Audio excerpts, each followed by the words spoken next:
Malamang mga kababayan, si Kibs matulad kay Senior Aguila. Bakit na niya, Mr. Maravillas? Pinapaimbestiga na rin mga kababayan sa Senado dahil po sa sabi sexual abuse. Tulad ng kaso nito mga kababayan doon sa Amerika.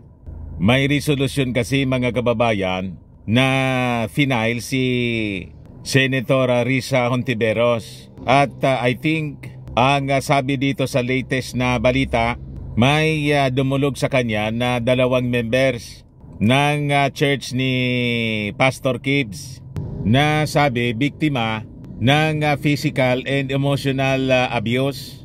Ayan po mga kababayan yung balita dito sa Inquirer. Ang sabi diyan, former Kibuloy followers tell stories of physical emotional abuse. Talagang tama yung kasabihan mga kababayan na pag umulan niya, when it rains, it pours. Bumubuhos na yung ulan mga kababayan. Ulan ng kamalasan. Kay Kibs ngayon. At sa Kongreso, si Representative Brosas ng Gabriela nagsabi na kailangan niya mag-shift na tayo ng investigation galing sa SMNI papunta na mismo kay Kibs. Dapat si Kibs na mismo daw mga kababayan yung imbestigahan. But before ko mga kababayan ibigay sa inyo yung full story, click subscribe muna dito sa ating YouTube channel and hit the notification bell para lagi po kayong updated sa mga kaganapan dito sa ating bansa. Like and share na rin po ninyo ng ating video.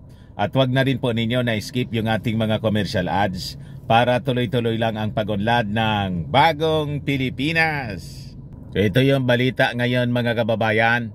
So sabi dyan, 2 former members of the Kingdom of Jesus Christ, which is headed by self-declared appointed Son of God, Apollo Kibuloy, nag-testify daw mga kababayan that they were forced to solicit funds and sell goods for the church.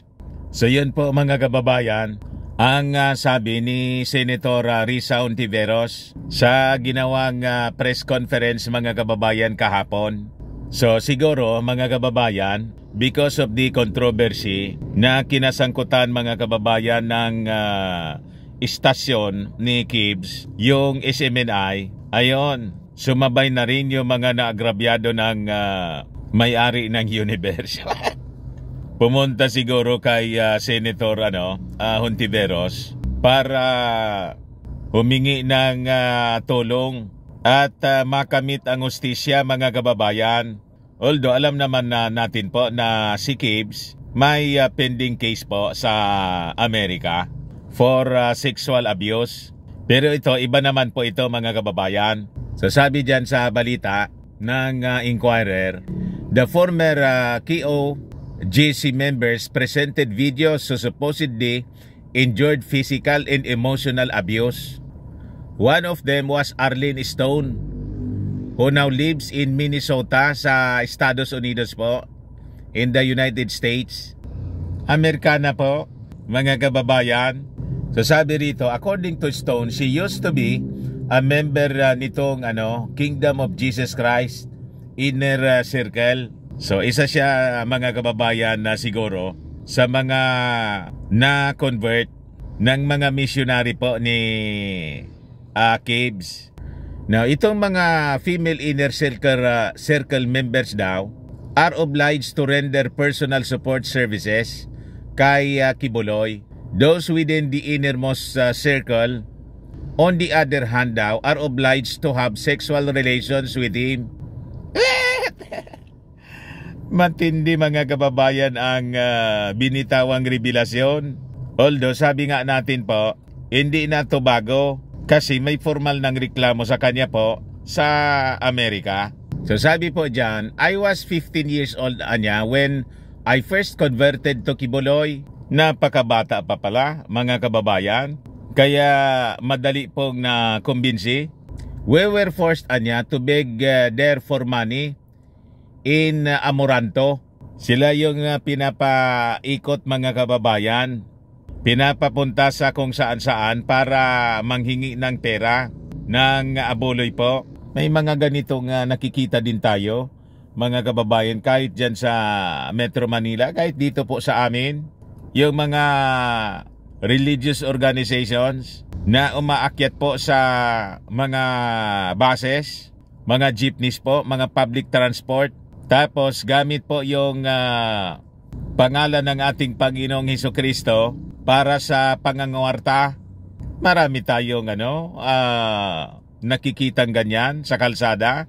Ganon din pala yung ginagawa dito mga kababayan sa grupo ni Kibs. Based dito mga kababayan sa testimonya nitong si Arlene Stone. So sabi diyan, we were sent anya from Davao to Manila to beg. My sister and I live in the Amoranto Coliseum in Cubao in 1991, and we were forced to pretend to be dumb, deaf, as well as fake students for us to solicit more money. Sabi po ni Stone na marunong na rin nga po na magsalita ng Tagalog. I was one of Kibuloy's best sellers, sabi po niya. So, I was one of those sent to Manila so that we could sell puto in kotsinta. Ginawang magtitinda po ng puto at kotsinta yung isang foreigner po. Nakakaawa mga kababayan yung nangyari sa kanya. So ito siguro yung ipipresent ni Risa Hontiveros sa investigation niya sa Senado. But when we could not meet anya di quota and could not sell our products, we had punishment. Pinarurusahan daw po sila pag hindi naka-meet ng quota. Ginawang negosyo po yung pagiging member ng grupo. I personally experienced a beating from Kibuloy. What? Mismong siya daw mga kababayan ay sinakta ni Kibs. It was 60 slashes. And I also experienced being humiliated in front of Kibuloy's members and workers. Ganon katindi mga kababayan yung physical and emotional abuse. Sabi ni Arlene Stone. Being an inner circle member anya, Stone said she was also obliged by the church to massage Kibuloy and his spiritual wives. Similar to what Stone revealed, a 15-year-old alias Jackson Beard, that he was also forced to solicit funds for the organization.